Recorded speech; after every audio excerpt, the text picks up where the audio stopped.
Hello everyone. आज का हमारा topic BA BSc first year second same exercise 2.1 number theory. तो चलिए करते हैं एक्सरसाइज 2.1 के क्वेश्चन नंबर 1 की शुरुआत चेहरे पर एक प्यारी सी स्माइल के साथ। तो चलिए शुरू करते हैं।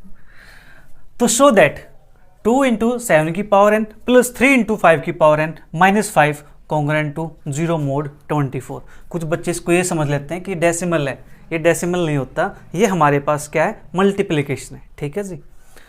तो हमारे पास जो ये इक्वेशन दे रखी है इसको हमें क्या दिखाना है कि 24 से डिविजिबल है। ठीक है जी, यानी कॉन्ग्रुएंट टू 0 मोड 24। तो इसके लिए हम यूज करेंगे प्रिंसिपल ऑफ मैथमेटिकल इंडक्शन। ठीक है जी। तो we will prove that 2 into 7 की पावर n प्लस के 3 इंटू 5 की पावर n माइनस के 5 is divisible by 24 for all n using principle of mathematical induction. ठीक है जी। इसकी हेल्प से हम इसको पहले क्या करेंगे, ऑल n के लिए प्रूव करेंगे कि ये हमारे पास क्या है, डिविजिबल है। ठीक है जी। और ये टॉपिक जब आप क्लास 11th में थे तो ये चैप्टर वहाँ से हटवा दिया गया था। ठीक है, बोर्ड के द्वारा चैप्टर हटा दिया गया था, ये सीबीएसई एचबीएसई के द्वारा। ठीक है, तो कुछ बच्चों को प्रॉब्लम आ सकती है, बट प्रॉब्लम नहीं आएगी अगर आप ध्यान से इसको समझेंगे तो। ठीक है, इसके अंदर मेनली 3 स्टेप होते हैं। ठीक है, तो 3 स्टेप हमारे पास क्या है। स्टेप नंबर 1 हम बात करेंगे स्टेप नंबर 1 के लिए। ठीक है, रिजल्ट सबसे पहले बात करेंगे इसको n इज इक्वल टू 1 के लिए चेक करते हैं। ठीक है, for n is equal to 1 तो हमारे पास जो f ऑफ n हो जाएगा वहां पे हमारे पास 1 आएगा। ठीक है जी, जहां पे n लिखा होगा वहां पे 1 बन जाएगा। तो 2 इंटू 7 की पावर 1 प्लस के 3 इंटू 5 की पावर 1 माइनस के 5, ये मेरे पास क्या आएगा, 2 7 जा 14 प्लस के 3 5 जा 15 माइनस के 5। तो हमारे पास यहाँ से क्या बनेगा, 15 माइनस 5 10 और 10 प्लस 14 24। ठीक है जी। तो रिजल्ट इज ट्रू।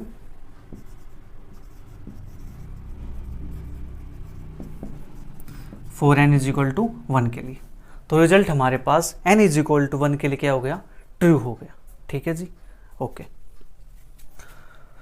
तो यहां तक हमारे पास हो गया 1 की बात। अब बात करेंगे हम कि हमारे पास रिजल्ट किसी n के लिए ट्रू है। ठीक है जी, right.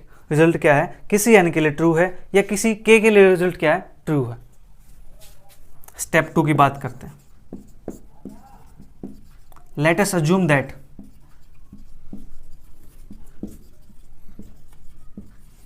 the result is true for some n। किसी n के लिए ये रिजल्ट क्या है, ट्रू है, ऐसा मान के चलते हैं। अगर ये रिजल्ट ट्रू है, ठीक है, that is f of n is divisible by 24। जो f ऑफ n होगा हमारे पास वो क्या होगा, 24 से डिविजिबल होगा। 24 से डिविजिबल होगा, इट मीन्स जो f ऑफ n मेरे पास है, f ऑफ n है क्या, 2 इंटू 7 की पावर n प्लस के 3 इंटू 5 की पावर n माइनस के 5 इज इक्वल टू 24 के फॉर सम इंटीजर k के लिए। ठीक है जी, किसी इंटीजर k के लिए हमारे पास जो ये इक्वेशन होगी क्या होगी, 24 से डिवाइड होगी। 24 से डिवाइड होगा मतलब किसी न किसी नंबर पे जाएगा ना। ठीक है, तो ये होगा हमारे पास, इसको मान लेते हैं इक्वेशन नंबर 1। ये होगा हमारे पास स्टेप नंबर 2। अब बात आती है स्टेप नंबर 3 की, जो कि मोस्ट इंपोर्टेंट स्टेप होता है। ठीक है, ये स्टेप तो बिल्कुल आसान है। 1 पुट करना है, आंसर वही आ जाएगा। n पुट करना है, जस्ट इक्वेशन वैसे लिखी गई जो हमारे पास थी। ठीक है जी। अब बात करते हैं स्टेप 3 की। जो स्टेप 3 है वो स्टेप इंपोर्टेंट होने वाला है। ठीक है जी। अब क्या करेंगे यहाँ पे, इसके लिए हम changing n to n plus 1 in f of n। f of n के अंदर n को n प्लस 1 से रिप्लेस कर देंगे, चेंज कर देंगे। ठीक है जी, चेंज करेंगे तो हमारे पास यहाँ से क्या आएगा, तो f of n plus one हो जाएगा। एफ ऑफ एन मेरे पास ये था, तो f of n plus one क्या हो जाएगा, 2 इंटू 7 की power n plus one plus के 3 इंटू 5 की power n plus one minus के 5। ठीक है, हो गया हमारे पास इतना काम। ओके, अब हम क्या करते हैं, इसको आगे सिंप्लीफाई करेंगे। ठीक है जी, इसको आगे सिंप्लीफाई करेंगे, तो आप जल्दी से इसको नोट कर लीजिए। मैं फिर ऊपर से इरेज कर देता हूँ।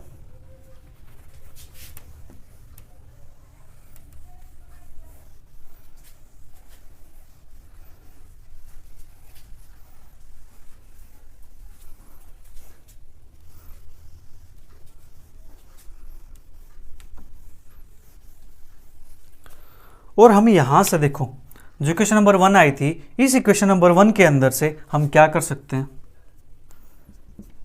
मैं 2.7 की power n is equal to 24 के माइनस 3.5 की पावर एन प्लस 5। ठीक है, ऐसे लिख सकता हूँ इसको।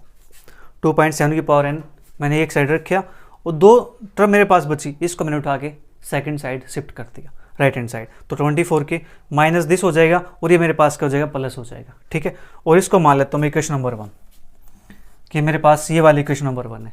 अब क्या करूँगा मैं, इसको f of n plus one मेरे पास है, ऐसा ही बनाने की कोशिश करूँगा। ठीक है जी, तो मेरे पास क्या आएगा, 2 इंटू 7 की पावर एन इंटू 7 की पावर एन प्लस वन को क्या लिख सकते हैं हम, 7 की पावर एन इंटू 7। ठीक है जी, प्लस 3.5 यानी 3 इंटू 5 है और माइनस के 5। तो भी यहाँ पे 2.7 की पावर एन, इसके प्लेस पे मैं ये वैल्यू पुट कर देता हूँ, 24 के माइनस के 3 इंटू 5 की पावर एन प्लस के 5, और बाहर मेरे पास क्या आएगा, 7 आएगा, प्लस 3.5 यानी 3 प्लस क्या 3 into 5 sorry, using equation number 1। ठीक है, हमारे पास 3 इंटू 5 की पावर एन प्लस 1। तो अब क्या करना है, 7 के मल्टीप्लाई इसके साथ करेंगे तो मेरे पास क्या आ जाएगा, 7 इंटू 24 के, ये तो मेरे पास 24 का मल्टीपल हो गया। ठीक है जी, अब इसके साथ मल्टीप्लाई करते हैं तो 21 इंटू 5 की पावर एन प्लस के 35 प्लस के 3 इंटू 5 की पावर एन प्लस 1 माइनस के 5। इतना काम हो गया हमारे पास। ठीक है जी, तो अब इसको भी हटा देते हैं हम, हमारे इसका काम हो गया है। तो अब देखो यहाँ से, ये तो मेरे पास 24 के एज इट इज़ 24 का मल्टीपल है। अब यहाँ से 5 की पावर एन है और ये मेरे पास 5 की पावर एन प्लस 1 है, तो 5 की पावर एन यहाँ से मैं क्या करता हूँ, कॉमन निकाल लेता हूँ। ठीक है जी, तो माइनस 5 की पावर एन मैंने कॉमन निकाल लिया, यहाँ बचे मेरे पास 21 और यहाँ से मेरे पास आएगा 5 की पावर 1 बचेगा यहाँ पे 5 और 3 ये है तो 15। ठीक है, तो ये बनेगा माइनस के 15। ठीक है जी, और प्लस 35 माइनस 5 तो ये बचेगा मेरे पास प्लस का 30। ठीक है, देखो जो ये नंबर है इसको मैं लिख सकते हैं 3 की power 5n into 5n common निकाला है तो 5 3 15 तो बचेगा ना हमारे पास, राइट। तो अब हमारे पास क्या आता है जी, इसको थोड़ा सिंप्लीफाई कर लेते हैं, चेक करते हैं कि हमारे पास है 24 का मल्टीपल बनता है कि नहीं बनता। 5 की पावर n 21 में से 15 घटाएंगे तो 6 बचेगा प्लस का 30। ठीक है जी, अब यहाँ से 6 मेरे पास कॉमन दिख रहा है मुझे, तो 6 कॉमन निकाल लेते हैं। तो यहाँ से प्लस 6 कॉमन निकाल दूँ। ठीक है, 6 कॉमन निकाल दिया तो बचेगा 5 माइनस 5 की पावर n। 6 कॉमन निकलेगा तो यहाँ 5 बचेगा, 6 5 जा, और यहाँ से माइनस 5 की पावर n। ठीक है जी, तो मेरे पास एफ ऑफ n प्लस 1 की वैल्यू ये आ चुकी है, 7 इंटू 24 के प्लस के 6 इंटू दिस। अब ये हमारे पास, इसको मान लेते हैं इक्वेशन नंबर 2। तो जो ये इक्वेशन हमारे पास है ये 24 से डिविजिबल कब होगी, अगर हमारे पास जो ये नंबर है 5 माइनस 5 की पावर n ये मेरे पास क्या हो जाए, डिविजिबल हो जाए जी, किससे, 4 से, क्योंकि 6 तो मेरे पास है, मुझे 4 और चाहिए। ठीक है जी, 24 बनाने के लिए 6 तो आ चुका है, अगर ये वैल्यू 4 हो जाती है तो मेरे पास क्या हो जाता है, टोटल 24 बन जाएगा। तो हम कह सकते हैं कि कंप्लीट हमारे पास जो एफ ऑफ एन प्लस 1 होगा वो क्या हो जाएगा, डिविजिबल हो जाएगा। हाँ जी, तो हम प्रूव करेंगे जो ये 5 माइनस 5 की पावर n है ये मेरे पास क्या हो, डिविजिबल हो 4 से। ठीक है जी, तो therefore f of n plus 1 is divisible by 24 if 5 minus 5 की power n is divisible by 4। अगर ये क्वांटिटी मेरे पास 4 से डिविजिबल हो जाती है तो हम कह सकते हैं जो इक्वेशन 2 है मेरे पास वो क्या हो जाएगी, 24 से डिविजिबल हो जाएगी। ठीक है जी, तो इसको मान लेते हैं, जैसे इसको हमने मान लेता है f(x) मान लेता, इसको मान लेते हैं g(n). ठीक है जी, g(n) मेरे पास क्या है 5 माइनस 5 की पावर n। ठीक है, इसके लिए हम फिर से क्या करेंगे, स्टेप 1, स्टेप 2, स्टेप 3 तीनों स्टेप के पास काम करेंगे। तो step number 1 4n is equal to 1 के लिए तो g(1) मेरे पास क्या आता है 5 माइनस 5 की पावर 1, तो 5 माइनस 5 की पावर 1 क्या आएगा 5 आएगा, दैट इज 0। और 0 क्या है divisible by 4, 0 is divisible by 4। ठीक है, तो 0 मेरे पास डिविजिबल बाई 4 हो गया, तो therefore result is true for n is equal to 1 के लिए। Result n is equal to 1 के लिए मेरे पास हो गया ट्रू। अब बात करते हैं स्टेप नंबर 2 की। स्टेप 1 हो गया हमारे पास और यहां तक का हमारा काम सारा हो चुका है। ठीक है, हमें यहाँ पे सिर्फ क्या चाहिए, इक्वेशन नंबर 2 चाहिए, तो मैं यहां से इसको हटा देता हूं। हमारा काम अब सिर्फ इक्वेशन नंबर 2 से है। ठीक है जी,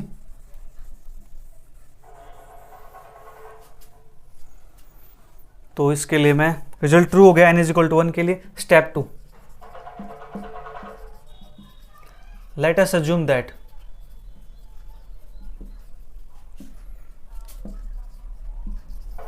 the result is true for some n के लिए। किसी n के लिए रिजल्ट क्या होता है जी, ट्रू होता है। रिजल्ट ट्रू होता है तो हमारे पास f(n) is equal to 5 minus 5 की पावर n इज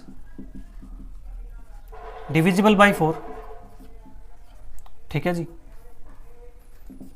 ये नंबर मेरे पास क्या हो जाएगा 4 से डिविजिबल हो जाएगा। 4 से डिविजिबल हो जाएगा मतलब 4 का मल्टीपल।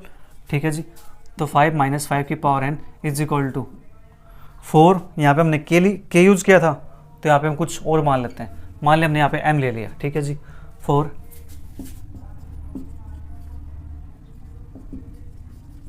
सम इंटीजर m के लिए। ठीक है जी, तो यहाँ से मैं लिख सकता हूँ इसको 5 की पावर n निकाल लेता हूँ मैं यहाँ से। ठीक है जी, तो मेरे पास बनेगा 4m माइनस के 5। इसको नाम देता हूँ मैं इक्वेशन नंबर 3 का। ठीक है, क्योंकि इक्वेशन 2 तक हम यूज़ करके आ चुके हैं, तो हमारे पास ये बन चुका है। अब बात करते हैं स्टेप नंबर 3 की। We will show that the result is true for n is equal to n+1 के लिए। ठीक है जी, n is equal to n+1 के लिए रिजल्ट क्या है, ट्रू है। हम ऐसा माने चलते हैं, हम इसको शो करेंगे ऐसा, तो हमने क्लेम कर दिया है। तो अब बात करते हैं f(n+1) की। तो f(n+1) मेरे पास क्या हो जाएगा, f(n) मेरे पास ये था, तो 5 माइनस 5 की पावर n+1। तो मुझे क्या करना है, मुझे अब इसका यूज़ करना है 5 की पावर n का, तो मैं इसको ऐसा ही बनाऊंगा। तो 5 माइनस 5 की पावर n इंटू 5, तो 5 माइनस 5 की पावर n के प्लेस पे आ जाए मेरे पास 4m माइनस के 5 इंटू 5, तो 5 माइनस के 4 पंजे 20m माइनस माइनस प्लस के 25, तो मेरे पास आ गए 25 और प्लस 5 30 हो जाएगा मेरे पास। ये तो 30 माइनस के 20m हो जाएगा।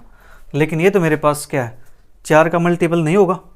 एक सेकेंड, हमारे पास क्या था 5 माइनस के 5n। ठीक है, हमने यहाँ से कॉमन निकाला था इसको, 6 पंजे 30, 5 माइनस के 5n। ठीक है, तो 5 माइनस के 5n की बात कर रहे थे, 5 minus 5n is equal to 4m, तो 5n ही साइड जाएगा हमारे पास। ठीक है, तो ये बनेगा मेरे पास 5 माइनस के 4m। ठीक है, 5 माइनस के 4m बनेगा ये। तो मेरे पास ये आ जाएगा यहाँ से माइनस के 25। ठीक है जी, और प्लस के 20m। तो अब हमारे पास ये बनेगा 20m और ये माइनस के 20, तो यहाँ से 20 कॉमन आ जाएगा। ये 20 कॉमन निकाले, या मैं इसको क्या दिखाऊं, 4 का मल्टीपल दिखाना है, तो मैं यहाँ से 4 कॉमन निकाल लेता हूँ। 4 कॉमन आएगा तो ये बनेगा 5m माइनस के 5। ठीक है, तो मेरे पास क्या हो गया, जो ये नंबर था, ये नंबर क्या आ गया, डिविजिबल बाई 4 आ गया। ठीक है जी, तो लिख सकते हैं देयरफॉर फॉर ऑल n के लिए 5 माइनस 5 की power n is divisible by 4। ठीक है जी, फॉर ऑल n के लिए, ठीक है। तो n 5 माइनस 5 की पावर n मेरे पास क्या हो गया, डिविजिबल बाई 4 हो गया। ये नंबर डिविजिबल बाई 4 हो गया तो हम यहाँ से दिखा सकते हैं फ्रॉम इक्वेशन 2 की हेल्प से। वो आपने नोट कर लिया होगा, तो मैं इसको लिख देता हूँ यहाँ पे।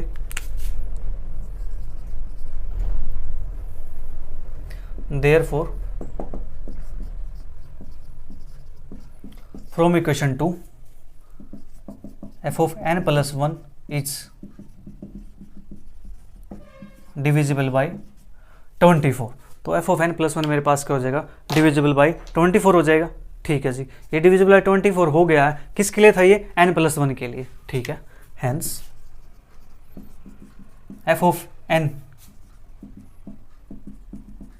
Is divisible by 24 for all n के लिए, ठीक है जी। फॉर ऑल n के लिए ये रिजल्ट क्या हो जाता है, ट्रू हो जाता है, ठीक है। अब हमें दिखाना है इसको कॉन्ग्रुएंट टू 0 mod 24, ठीक है जी। तो क्या मैं इसको ऐसे लिख सकता हूँ, f of n माइनस के 0 is divisible by 24 for all n के लिए, हाँ जी। जब ऐसा लिखते हैं तो मैंने आपको स्टार्टिंग बताया था कि हम क्या लिखते थे, m divide a minus b. It means क्या था, a is congruent to b mod m, ठीक है। तो जो ये नंबर मेरे पास है ऊपर वाला, ये भी कुछ ऐसा ही तो है। अगर मैं इसको a मान लेता हूँ, इसको b मान लेता हूँ, और जो 24 इसको m मान लेता हूँ, ठीक है, तो हम इसको ऐसे लिख सकते हैं, हाँ जी। तो लिख देते हैं फिर इसको ऐसे ही। तो देयरफॉर हमारे पास f of n is congruent to 0 mod 24। बस इतना सा काम करना था और हमारा फर्स्ट पार्ट कंप्लीट हो गया। जल्दी से नोट कीजिए, फिर बात करते हैं सेकंड पार्ट की। बिल्कुल आसान था, लेकिन यहाँ पे इन्होंने डबल यूज़ किया हुआ है, 2 बार प्रिंसिपल मैथमेटिकल इंडक्शन यूज करवाया इन्होंने, ठीक है, कोई नहीं।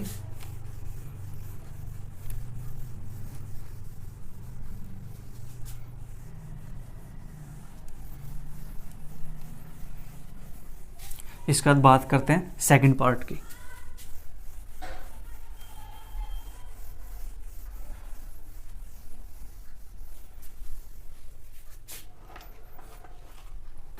तो सेकंड पार्ट हमारे पास, so that 3 raised to power 2n plus 2 minus 8n minus 9 congruent to 0 mod 64, हाँ जी। ये हमारे पास दिया हुआ है, इसको करते हैं show.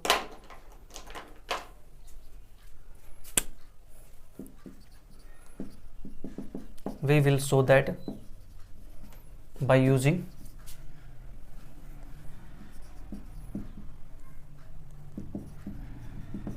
Principal of mathematical induction, ठीक है जी। हम इसको शो करेंगे by principle of mathematical induction. Firstly we will prove that f of n is equal to 3 raised to power 2n plus 2 minus का 8n माइनस के 9 it's divisible by 64 for all n के लिए, ठीक है। हम सबसे पहले क्या दिखाएंगे इसको कि ये हमारे पास फॉर ऑल n के लिए 64 से डिविजिबल है, ठीक है जी। तो बात करते हैं स्टेप नंबर 1 की। तो इसको हमारे पास f of n ये हो गया, ठीक है जी। तो स्टेप नंबर 1, स्टेप 1 क्या है, for n is equal to 1 के लिए, तो f of 1 मेरे पास क्या हो जाता है जी, f of 1 हमारे पास 2 1 प्लस 2 माइनस का 8 1 और ये माइनस का 9, तो मेरे पास आएगा 3 की पावर 2 प्लस 2 3 की पावर 4 माइनस का 8 माइनस का 9 और 3 की पावर 4 मेरे पास यहाँ से क्या आएगा 2 प्लस के 2, ठीक है, 81 आएगा माइनस के 17 और ये मेरे पास कितना बन जाएगा 64 बन जाएगा, ठीक है जी। तो रिजल्ट हमारे पास क्या हो गया है, ट्रू हो गया, ठीक है। For n is equal to 1 the result is true. n is equal to 1 के लिए हमारा रिजल्ट ट्रू हो गया, ठीक है जी। अब बात करते हैं स्टेप नंबर 2 की। Let us assume that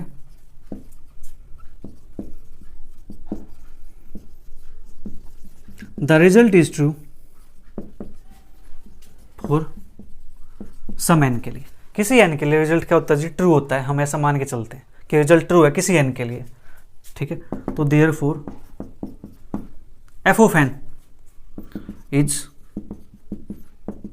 divisible by 64, ठीक है। That is f of n is equal to 64 के फॉर एनी इंटीजर के लिए, ठीक है जी। किसी इंटीजर के लिए ये हमारे पास क्या होगा, ट्रू होगा। 64 के केवल आ गया। तो एफ ऑफ एन मेरे पास है वो क्या है, एफ ऑफ एन मेरे पास ये है। तो 3 की पावर 2n प्लस 2 माइनस का 8n माइनस का 9 इज इक्वल टू 64 के। हाँ जी, तो हम क्या करते हैं यहाँ से 3 की पावर 2n प्लस 2 को हम निकाल, इसको एक साइड रखते हैं, ठीक है। ऐसा करने से हमारे पास जो क्वेश्चन है वो सोल्व करना आसान हो जाता है, थर्ड पार्ट, ठीक है। अदरवाइज आप फिर क्या करोगे, उसके अंदर कुछ टर्म ऐड करोगे, कुछ टर्म सब्ट्रैक्ट करोगे और उसके अंदर आप कंफ्यूज हो जाओगे, ठीक है जी। दूसरा तरीका मेरे पास है मुश्किल बनाने का इसको, कि मैं इसके अंदर कुछ टर्म ऐड करूँ, थर्ड स्टेप के अंदर कुछ टर्म सब्ट्रैक्ट करूँ, ठीक है। फिर आप सोचोगे सर हमने ये टर्म क्यों ऐड की, ये टर्म क्यों सब्ट्रैक्ट की, ये हमें कैसे पता चलेगा, कैसे इसको याद रखेंगे। तो उस सब चीज़ों से बचाने के लिए मैंने यहाँ पे क्या किया, जो ये टर्म है ना इसको एक साइड रख लो यहाँ पे, ठीक है जी। तो 64 के ये साइड जाएगा प्लस 8n प्लस का 9, इसको नाम देते हैं हम इक्वेशन नंबर 1, ठीक है। हम डायरेक्ट ऐसा बना लेंगे, सिर्फ इसकी वैल्यू ये है, इसको पुट कर देंगे, ठीक है जी। ओके, तो यहाँ तक हो गया हमारे पास स्टेप नंबर 2। अब बात करेंगे स्टेप नंबर 3 की, तो जल्दी से इसको नोट कर लीजिए।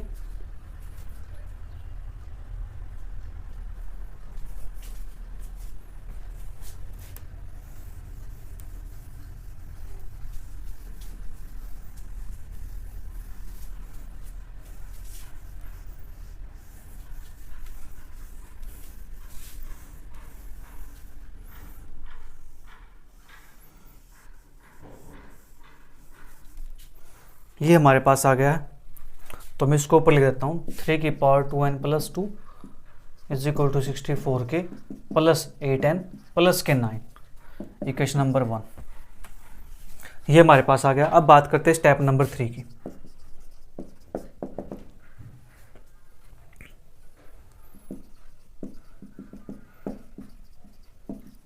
We will show that the result is true for n plus 1 के लिए, ठीक है जी। n प्लस 1 के लिए हमारे पास रिजल्ट क्या होगा, ट्रू होगा। तो इसको n is equal to n plus 1। तो अब हमें करना क्या है, जहाँ पे n था उसके प्लेस पे क्या कर देना जी, n प्लस 1 कर देना है, ठीक है जी।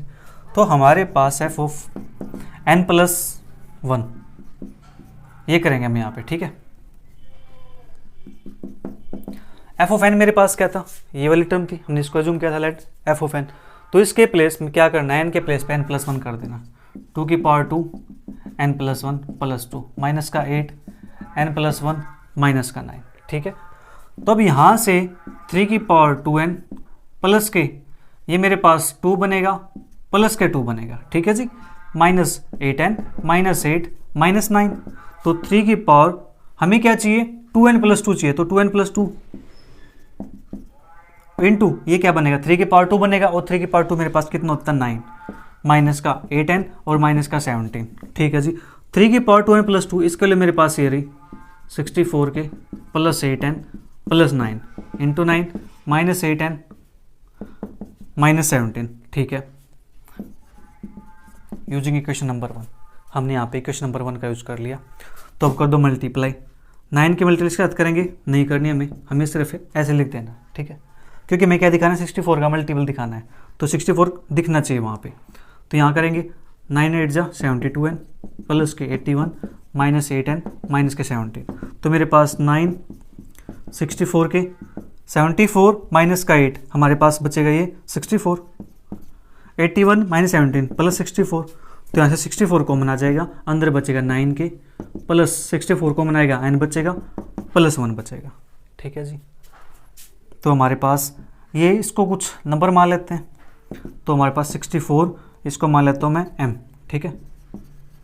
There m is equal to 9 के प्लस n प्लस 1, ठीक है जी। तो therefore f of n plus 1 is divisible by 64। जो f of n plus one होगा हमारे पास वो क्या होगा, 64 से डिविजिबल होगा। ठीक है, इतना काम हमने कर दिया यहाँ पे, इस चीज़ को प्रूव कर दिया। अब हमें क्या करना है, एक दो लाइन और लिखनी है, काम खत्म। ठीक है,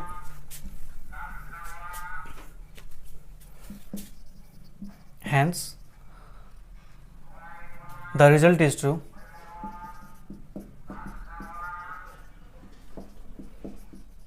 फॉर ऑल एन के लिए। फॉर ऑल एन के लिए हमारे पास रिजल्ट क्या हो जाएगा, ट्रू हो जाएगा। ठीक है जी, तो therefore f of n is divisible by 64। F of n 64 से डिविजिबल है, तो इसको हम फिर से लिख सकता हूँ एफ ऑफ एन माइनस 0। ये करने से क्या फर्क पड़ेगा, इज डिविजिबल बाय 64। ठीक है, लेकिन मेरे पास ऐसा करने से बहुत फर्क पड़ेगा, उसको हम इस फॉर्म में लिख पाएंगे। ठीक है, तो f of n is congruent to 0 mod 64। लीजिए जी, क्वेश्चन फिनिश, फर्स्ट का सेकंड पार्ट कंप्लीट। अब इसके बाद एक दो पार्ट और बचता है, वो पार्ट बिल्कुल सेम ऐसे करने हैं, बिल्कुल आसान पार्ट है, वो पार्ट खुद आप ट्राई करोगे। ठीक है, अगर नहीं होते हैं तो आप हमारे टेलीग्राम ग्रुप में या फिर व्हाट्सएप ग्रुप में ऐड होकर के वहाँ पे डिस्कस कर सकते हो। ठीक है जी, तो बात करेंगे नेक्स्ट क्वेश्चन की।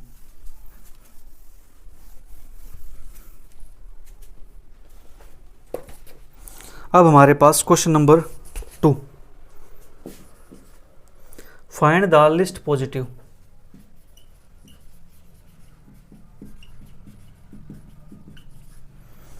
पॉजिटिव इंटीजर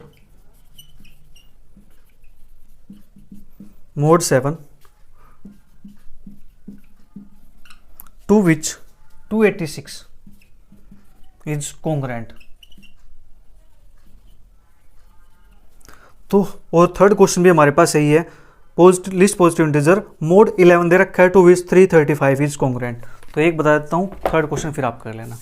ठीक है, तो देखो मैंने एक चीज़ बताई थी आपको, जब हम रिजल्ट लिख रहे थे तो आपने एक रिजल्ट बताया था कि जो इंटीजर होता है वो अपने जो रिमाइंडर होता है उसके कॉन्ग्रुएंट होता है। ठीक है, तो हमारे पास जो ये इंटीजर है, क्या ये इंटीजर अपने रिमाइंडर के कॉन्ग्रुएंट नहीं होगा क्या? हाँ जी होगा। तो करते हैं by actual division.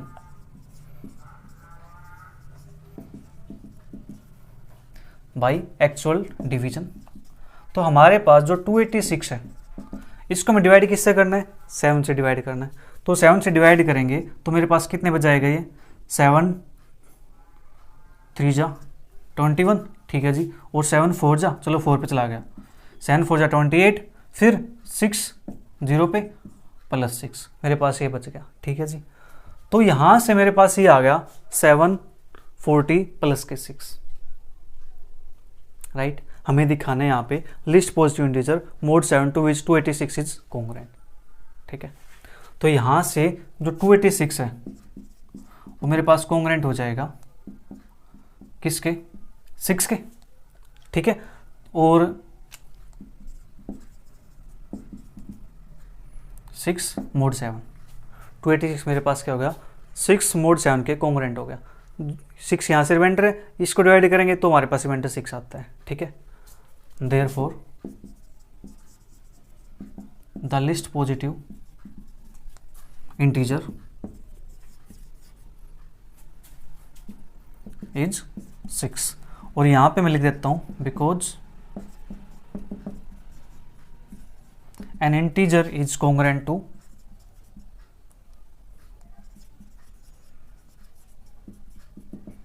It's remainder, ताकि जब भी आप अपने नोटबुक के अंदर से रिवाइज करो तो आपको पता चल जाए कि हमारे पास लिखा क्यों गया है। ठीक है जी, तो ये हमारे पास आ गया 6 मोड 7 और क्वेश्चन खत्म हो गया। बस इतना ही तो काम करना था। अब थर्ड क्वेश्चन आप खुद करना। ठीक है, उसको 11 से डिवाइड करना है। फिर इसके बाद बात करते हैं नेक्स्ट क्वेश्चन की। Question number 4, list all integers x।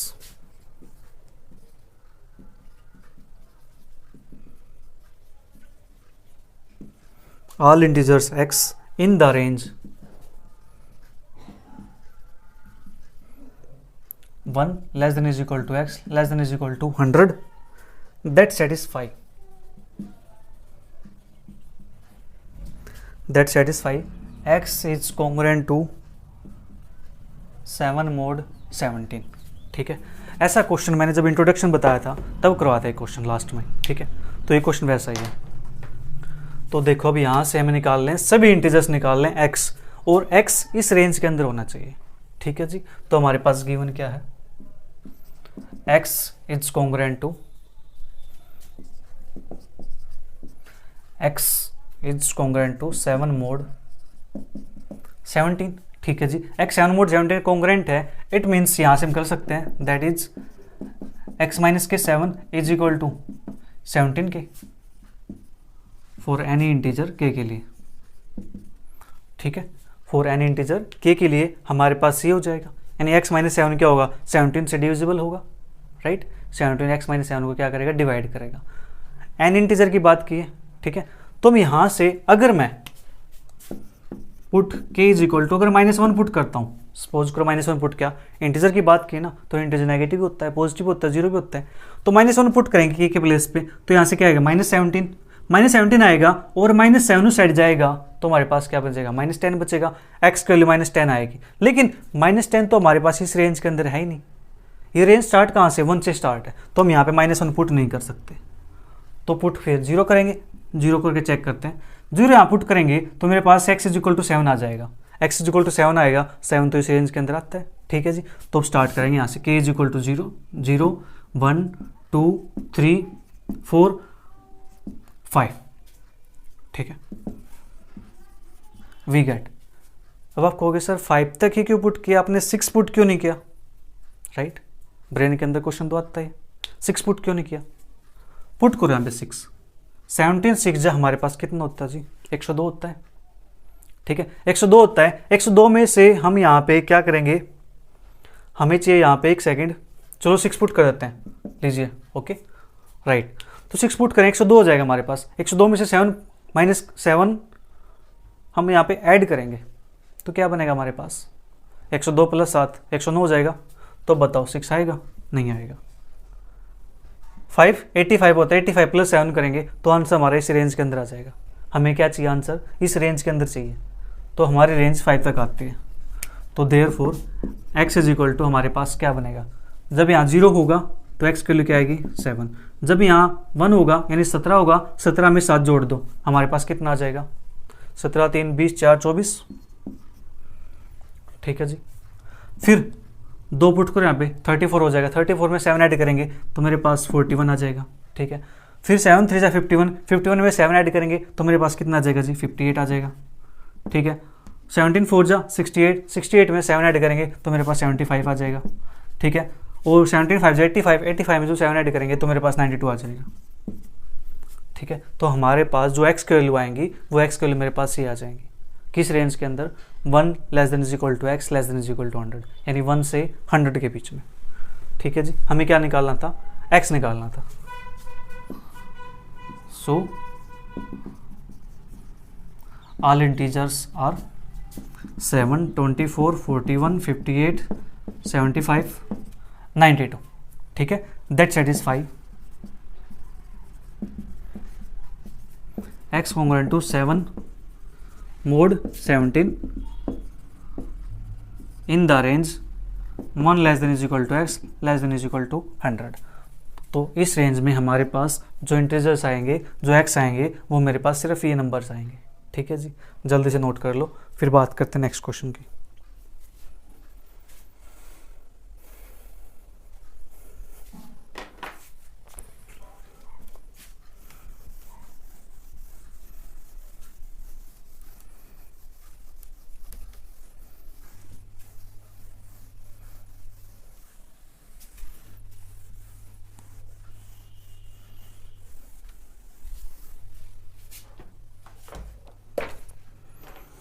Next question हमारे पास, राइट इज सिंगल कॉन्ग्रुएंस। अच्छा क्वेश्चन है, right a single congruence that is equivalent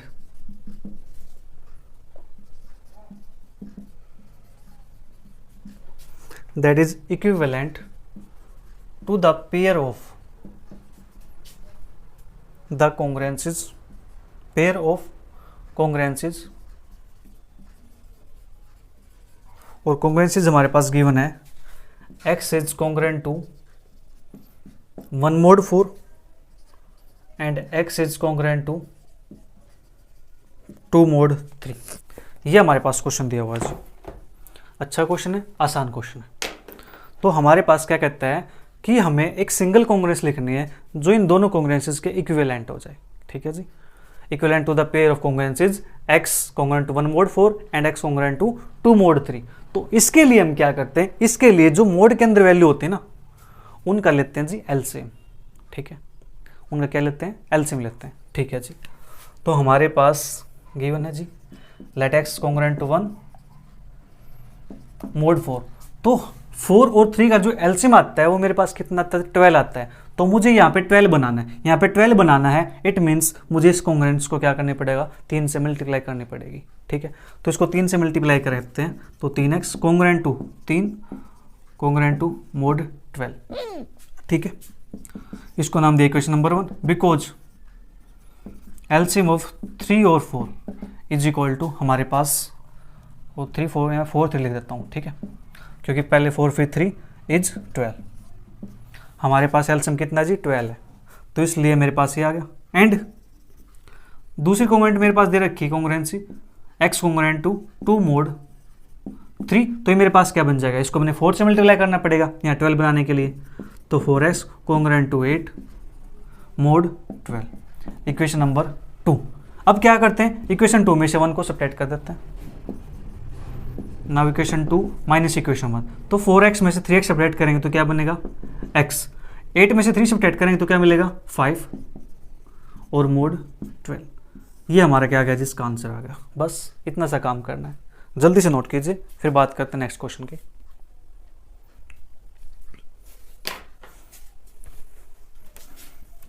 अगर आपको पढ़ने में मज़ा आ रहा हो तो आप वीडियो को लाइक कर सकते हो और नीचे कमेंट करके मुझे बता सकते हो। ठीक है, ताकि मुझे पता चल सके कि जो मैं पढ़ा रहा हूँ वो आप तक पहुँच पा रहा है या नहीं, आपको कितना समझ आ रहा है। राइट, तो मुझे कमेंट करते रहा करो। क्या जाता है, 1 मिनट भी नहीं लगती। ठीक है, कमेंट नहीं कर पा रहे हो तो एक अंगूठे निशान होता है ना, आप एक थंब, उसको लाइक कर दिया करो। ठीक है, उसमें तो सेकंड में लगती है आपके। Find the remainder, find the remainder when the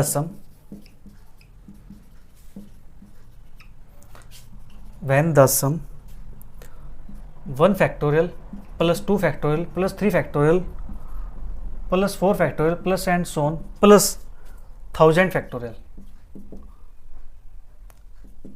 is divided bye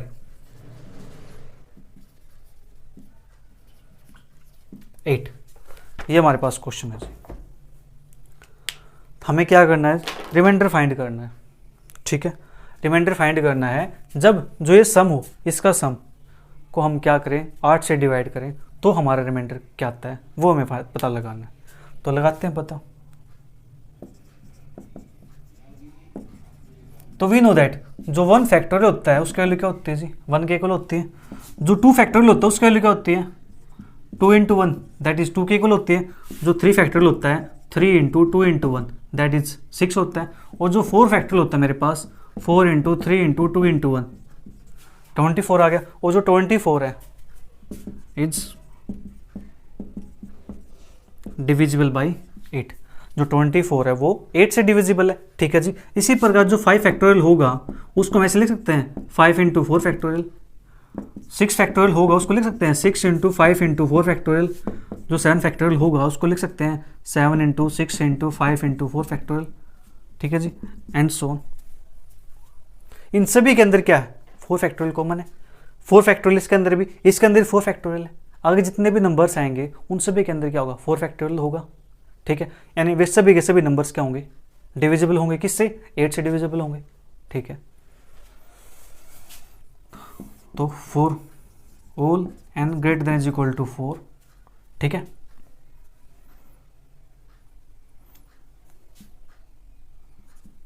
n factorial is divisible by 8 for all n greater than is equal to 4 के लिए, 4 के लिए भी है, ठीक है जी, 5 के लिए भी, 6 के लिए भी, 7 के लिए भी, 8 जो भी नंबर्स आएंगे आगे, ठीक है, उनसे भी के लिए जो n फैक्टोरियल होता है वो क्या होता है, डिविजिबल बाई 8 होता है, ठीक है। डिविजिबल बाई 8 है तो हम क्या करते हैं, जो सम है इसको मान लेते हैं, लेट जो सम है उसको मैं ऐसे डिनोट कर देता हूँ, ठीक है जी, ऐसे डिनोट कर देता हूँ। तो 1 factorial plus 2 factorial plus 3 factorial plus 4 factorial plus and so on plus के 1000 फैक्टोरियल, ठीक है जी। वो जो 1 फैक्टोरियल है उसके वैल्यू मेरे पास 1 है, 2 फैक्टोरियल की 2 है, 3 फैक्टोरियल की 6 है, ठीक है जी, प्लस जो वैल्यू मेरे पास है इसको मान लेता हूँ 8t। ये मेरे पास क्या है, फॉर n इंटीजर t के लिए, ठीक है जी, फॉर n इंटीजर t के लिए, क्योंकि देखो अब जो ये नंबर्स होंगे 4 फैक्टोरियल से लेके आगे तक जितने नंबर्स होंगे वो नंबर्स हमारे पास क्या होंगे, 8 के डिविजिबल होंगे, डिविजिबल होंगे t को कहीं ना कहीं पे मिलेंगे, ठीक है जी, कहीं ना कहीं किसी न किसी t पे तो जाएंगे, ठीक है, ये हमारे पास हो गया, ओके। तो इसके बाद जो हमारे पास s है ये मेरे पास कितना बना, 9 प्लस का 8t। जब यहाँ से इसको डिवाइड करेंगे तो यहाँ से रिमाइंडर क्या आएगा, 8 से डिविजिबल है कंप्लीटली, तो रिमाइंडर क्या बनेगा, 0 बनेगा। तो बचा मेरे पास क्या, सिर्फ 9 बचा यहाँ पे, ठीक है, क्या बचा, सिर्फ 9 बचा। तो मैं इसको लिख सकता हूँ s is congruent to 9 mod 8। हाँ जी, हम बात कर रहे थे 8 से डिविजिबल की, तो इसको फिर से लिख सकता हूँ, जो 9 है वो 8 से बड़ा है और 8 से डिविजिबल भी हो जाएगा, 8 से डिविजिबल होगा तो रिमाइंडर क्या आएगा, 1 mod 8, क्योंकि यहाँ से रिमाइंडर 0 आता है, तो रिमाइंडर बचा है कितना मेरे पास, 9 बचेगा, तो 9 हमारे पास आ गया, बट 9 क्या है, 1 से बड़ा है, तो हमारे पास ही आ जाएगा, ठीक है। तो देयरफॉर द रिमाइंडर इज 1। तो हमारे पास जो रिमाइंडर आएगा वो रिमाइंडर मेरे पास कितना आ जाएगा, 1 आ जाएगा, जब हम क्या करेंगे 1 फैक्टोरियल से लेकर 1000 फैक्टोरियल तक को डिवाइड करेंगे किससे, 8 से, तो रिमाइंडर कितना आता है जी, 1 आता है। तो यहाँ पे हमारे पास एक्सरसाइज 2.1 के 6 क्वेश्चन कंप्लीट होते हैं। जो नेक्स्ट क्वेश्चन है वो करेंगे नेक्स्ट क्लास के अंदर। मिलते हैं फिर जल्दी, bye bye, take care, see you, thank you for watching.